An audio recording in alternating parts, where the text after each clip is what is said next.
मानव mobile सत्संग का आज 198वां दिन।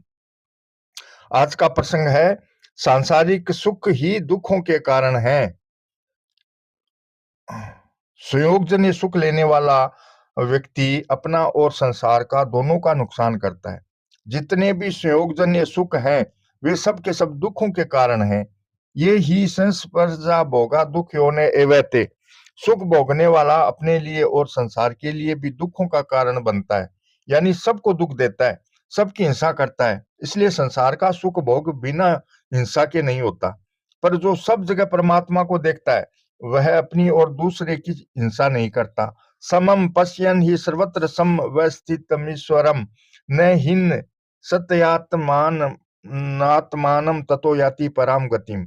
सब जगह परमात्मा को देखने वाला एक विशेष आनंद में स्थित रहता है। वह आनंद हिंसा से रहित है, क्योंकि वह आनंद या सुख अपना स्वरूप है। ईश्वर अंश जीव अविनाशी, चेतन अमल सहज सुख राशि। सांसारिक सुख भोगने वाले व्यक्ति को देखकर दूसरों के मन में दुख होता है। अपने पास भी वैसा सुख न होने के कारण दूसरे के हृदय में जलन होती है, दुख होता है।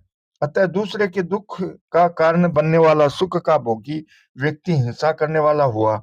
जब कोई कहे कि जीवन मुक्त महात्मा हो और उसके पास सांसारिक सुख की सामग्री भी हो, तो उसे देखकर भी दूसरे को दुख जलन होती है। पर वास्तव में महात्मा दूसरों के दुख का कारण नहीं होता।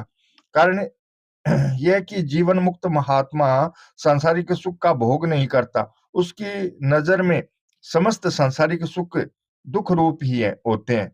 दुख में सर्व विवेकीन। अतः उनकी नजर में संसार का सुख है ही नहीं।